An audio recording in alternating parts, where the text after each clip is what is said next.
ब्रज का। मेरे भैया मैया यशोदा आगे बढ़ी और जैसे यमुना में कूदने को भागी, बलराम ने पकड़ लिया। रुक जाओ मैया, वो भगवान है, अवतारी है, कोई साधारण पुत्र नहीं है तुम्हारा। मैया यशोदा बोली, बलराम चाहे तो वो भगवान हो, चाहे अवतारी हो, कोई हो, लेकिन मेरे लिए तो मेरा बेटा है। और ग्वाल वालों, तुम्हारी गेंद बस सोने की नहीं थी, तुमने मेरे कृष्ण को छोटी सी गेंद के पीछे इस काली दह में जाने के लिए बोल दिया।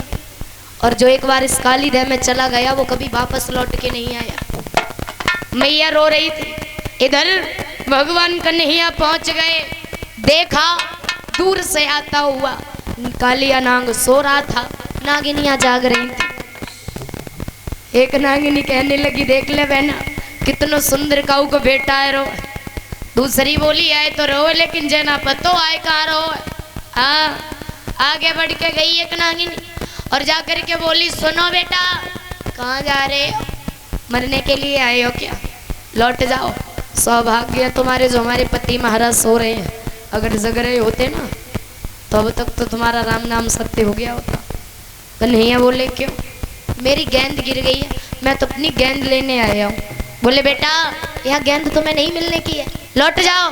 कन्हैया बोले, अगर खाली हाथ जाऊंगा तो मेरे मित्र मुझ पर क्रोध करेंगे। नागिनिया बोली, मित्रों के क्रोध से तुम बच जाओगे, अगर मेरे पति महाराज जग गए तो उनके क्रोध से तुम्हें कोई नहीं बचा पाएगा, इसलिए लौट जाओ।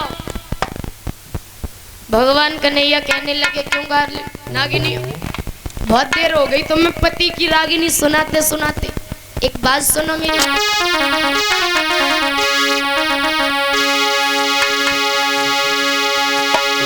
ये जिसका तू नाम बताती है और जिसकी रागिनी सुनाती है, मैं पास उसके आया हूँ, क्यों मुक्त में हमें डराती है।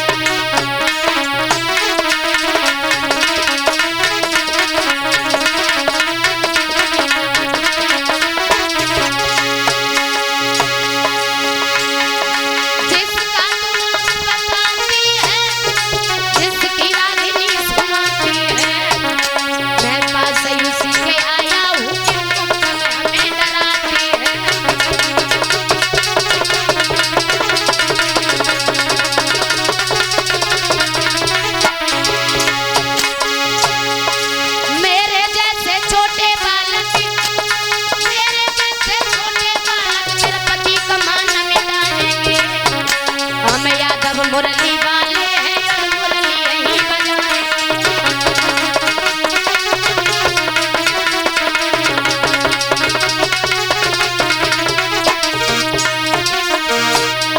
अरे तनी कयानी नाथ ने मनी दुमका दियो डरा,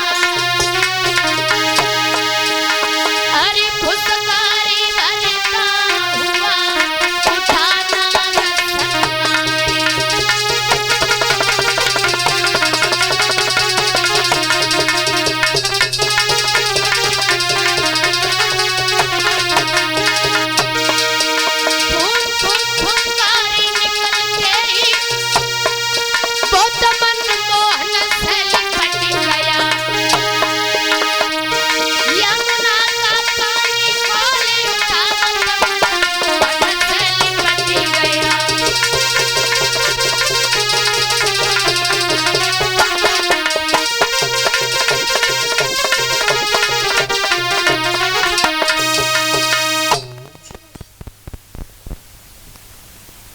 मेरे भैया। भगवान कन्हैया ने आगे बढ़कर के कालिया नाग की पूंछ पर जैसे ही पैर रखा, कालिया नाग जग गया। और जैसे ही जगा, नागिनियां कहने लगी, प्रभु किसी का छोटा सा बालक है, धोखे से आ गया है, और ऐसा कर आप इसे माफ कर दो। कालिया नाग बोला, बिल्कुल नहीं। आज कालिया नाग भगवान कन्हैया के शरीर से लिपट गया, और जब शरीर से लिपटा, भगवान ने अपने शरीर को बहुत मोटा किया और बहुत गर्म किया। कालिया नाग छूट के जमीन पर गिर गया, और भगवान ने कालिया नाग के फन के ऊपर अपना पैर जैसे ही रखा, तो कालिया नांग को भगवान का विराट रूप दिखाई दे गया। कालिया नांग बोला, प्रभु क्षमा करना, हम तामसी जीव हैं, क्रोध करना मेरा स्वभाव है, इसलिए मैंने तुम्हें पहचाना नहीं। भगवान ने कालिया नांग को नाथ लिया। और नाथने का मतलब क्या होता है? नाथने का मतलब होता है, पकड़ लो ना, नाथने का मतलब होता है भगवान कृष्ण ने कालिया नांग को अपने वश में कर लिया। मेरे भैया, भगवान कन्हैया कहने लगे, सुनो नागिनी, पहली बात तो मेरी गेंद ढूंढ के लेके आओ, कहीं भी हो तुम्हें पता है कहाँ होगी। और दूसरी बात, कमल के पुष्प लेकर के आओ। और तीसरी बात, कालिया नांग तुम अपने फन पर सवार करके मुझे जल से बाहर छोड़ करके आओ। और सुनो, आज से तुम काली दह में नहीं रहोगे। क्यों? क्योंकि काली दह का पानी इतना जहरीला हो गया है, अगर इसे कोई जीव जंतु पी लेता है तो मर जाता है। कहाँ रहूँगा प्रभु? तुम चले जाओ, रमणक द्वीप पर जाकर के रहोगे। मेरे भैया, जैसे इतनी बात कही, कालिया नांग बोला, सुनो प्रभु, वहां मुझे गरुड़ नहीं रहने देंगे। भगवान बोले, गरुड़ तुम्हारा कुछ नहीं बिगाड़ेंगे, क्योंकि मेरे पैर के निशान तुम्हारे सर के ऊपर है। आज नागिनियां गेंद ढूंढ के लाई, फूल लेकर के आई, और भगवान को फन के ऊपर सवार करके कालिया नांग जब जल से बाहर लेकर के आया, और जैसे ही देवताओं ने देखा तो फूलों की बारिश करने लगे। भगवान कन्हैया अपनी बांसुरी को बजा करके कालिया नांग के फनों पर नृत्य करने लगे। सभी माता मैंने प्यार से बोले,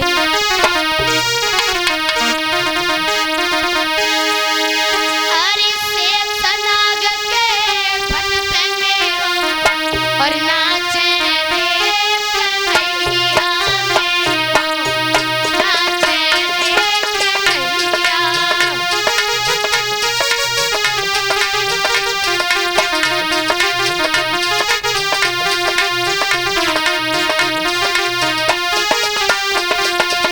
ताली बजा के प्रेम से बोलो, देखो आज और कल 2 दिन परेशान करेंगे, परसों से कहने नहीं आएंगे कि ताली बजाओ या बोलो।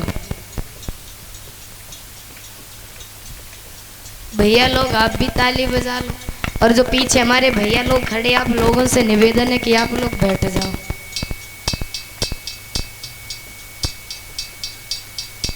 और सभी भक्त प्रेम से ताली बजा के बोलेंगे, ऊपर हाथ उठाना, ऊपर हाथ उठाओ, उठाए ले, सब लोग हाथ उठाओ। देखो आधे लोगों ने भी हाथ नहीं उठाए, क्या बात है? क्या भगवान से प्रेम नहीं है क्या? तुम्हें बाकी कसम है, जाओ तुम सबसे ज्यादा प्रेम करो, अब हाथ उठाइयो ऊपर।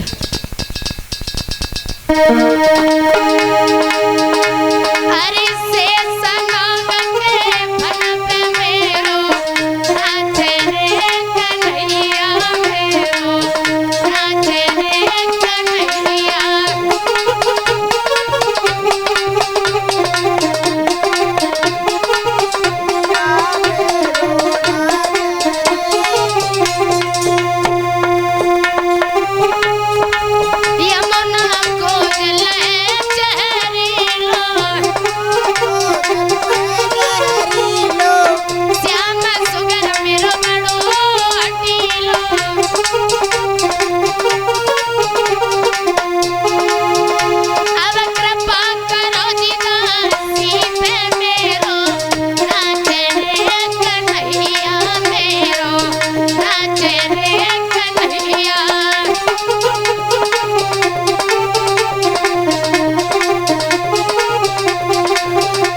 बोले कन्हैया लाल